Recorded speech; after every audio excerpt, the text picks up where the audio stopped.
Hi, I'm Lenore Newman. The cuisine of Canada draws really heavily from the land. When we think of Canada's cuisine, the words that come to mind are often fresh, local, wild, the best that our regions have to offer.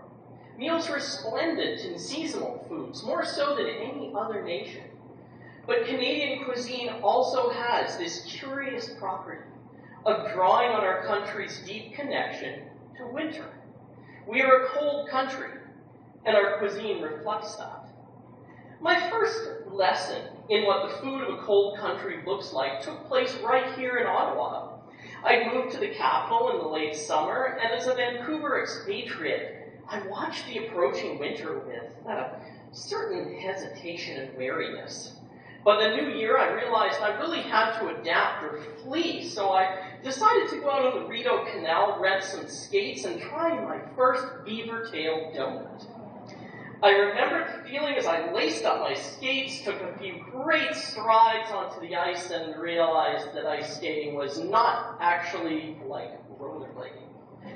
Spent the better part of the afternoon flying through midair, sliding on sprawled like a strange starfish, but somehow, believe it or not, I managed to get to the beaver tail shack, and with one foot stuck firmly in a snowbank, I enjoyed the hot pastry drenched in maple topping.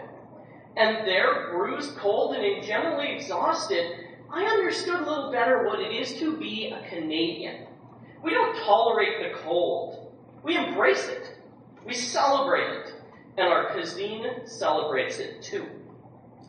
I mentioned the maple topping as maple is definitely our most prominent national food.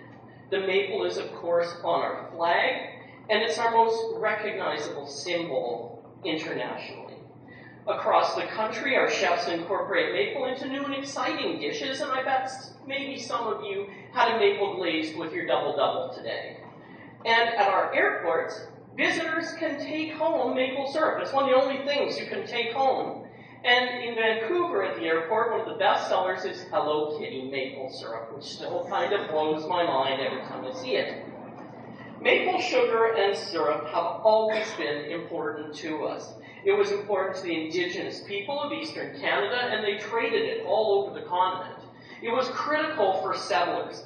The settlers coming in was often their only source of sugar, and they learned to make it from the people who were living here near the Great Lakes. They boiled it in hollow logs.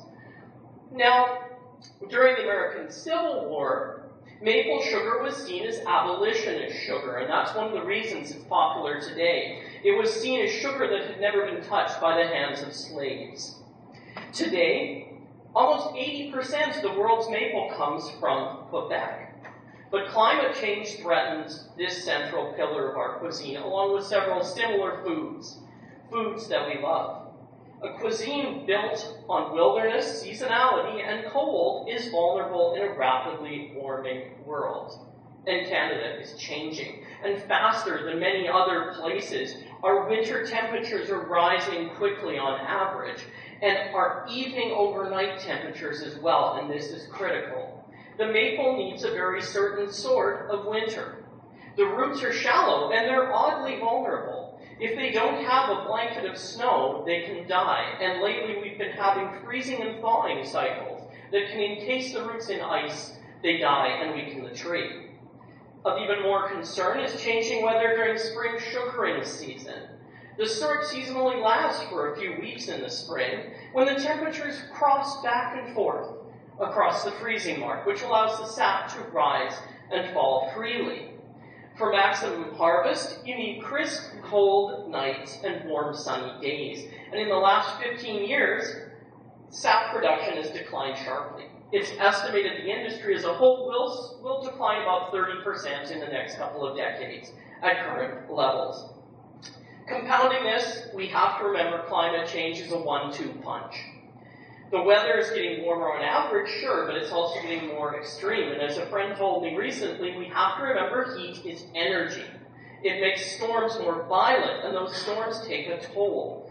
And it affects syrup production. The 1998 ice storm dropped syrup production by 20% for that year, and it took a decade for the trees to recover. Now, maple trees aren't going to go extinct. Their range will move north, syrup production could in theory move north. But this has disadvantages because the current maple region has existed for hundreds and in fact thousands of years, and social elements have built up around it that are part of our identity. Firstly, the income from maple syrup is critically important to small farmers who run the sugar bushes. Syrup and maple sugar come in at about an average of a quarter of their annual income, and it comes at the start of the planting season. Lots of small rural Quebec farms could not function without this income. Secondly, as you might know, there are hundreds of cabane à sucre ringing major cities such as Montreal and Quebec City, and even here in the capital. These cabane à sucre are an important part of our culinary culture. Quebec cuisine is one of the drivers of Canada's culinary renaissance. And innovative cuisine is coming out of that cabane à sucre tradition. It isn't only about pancakes and maple syrup anymore. We're seeing baked beans and great giant hams and tourtière, and I'm kind of getting hungry. Sugar pie and maple pie, the two great Quebec pies, and maple toffee made on fresh, clean snow. And I ask you, what country, aside from Canada, would have as one of its only indigenous cooking methods, cooking with snow?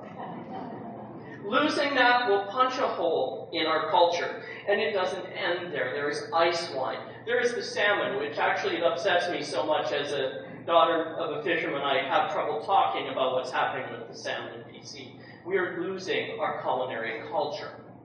The battle over climate change threatens civilization itself. That much is clear. So why worry about tree sap?